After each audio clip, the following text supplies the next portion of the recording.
99% ರೈನ್ಬೋಸ್ ಕೈಗೆ ಸಿಗುತ್ತೆ ಅಂತ ಓಡ್ತೀವಿ. ಯಾವಾಗ 99%ಗೆ 1% ಆ್ಯಡ್ ಆಗಿ 100% ಸಿಗಲ್ಲ ಅಂತ ಗೊತ್ತಾಗುತ್ತೋ ಆಗ ಮೈಂಡ್ ಕಂಪ್ಲೀಟ್ ಸ್ಟಕ್ ಆಗುತ್ತೆ. ಹಾಗಾಗಿ ಈ ಪ್ರಪಂಚನೇ ಬೇಡ ಅಂದ್ಕೊಂಡೆ.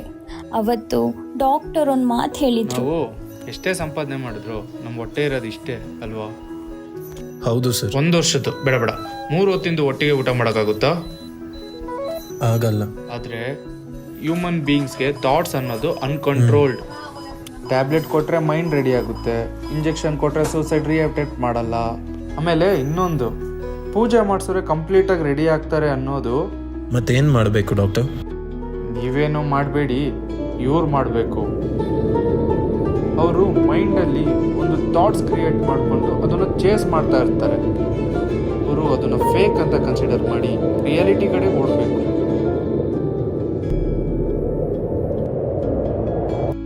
ಇಲ್ಲಿ ಯಾರು ಬಂದು ರಿಯಾಲಿಟಿಗೆ ವಾಪಸ್ ಕರ್ಕೊಂಡು ಬರಲ್ಲ.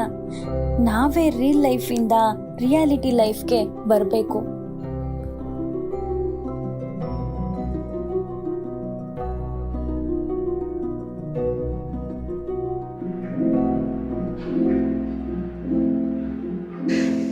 Ma'am, for those who are chasing rainbows ಅವರಿಗೆಲ್ಲ ಏನು ಹೇಳಕ್ಕೆ ಇಷ್ಟಪಡ್ತೀರಾ?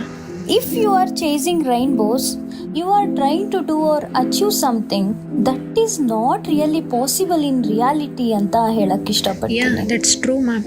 ನೋಡಿದ್ರಲ್ಲ ವೀಕ್ಷಕರೇ, ಭವ್ಯ ಅವರು ಹೇಗೆ ಚೇಸಿಂಗ್ ರೈನ್ಬೋಯಿಂದ ಆಚೆ ಬಂದರು ಅಂತ. ಎಲ್ಲ ಪ್ರಾಬ್ಲಮ್ಸ್ಗೂ ಸೂಸೈಡ್ ಒಂದೇ ಸೊಲ್ಯೂಷನ್ ಅಲ್ಲ.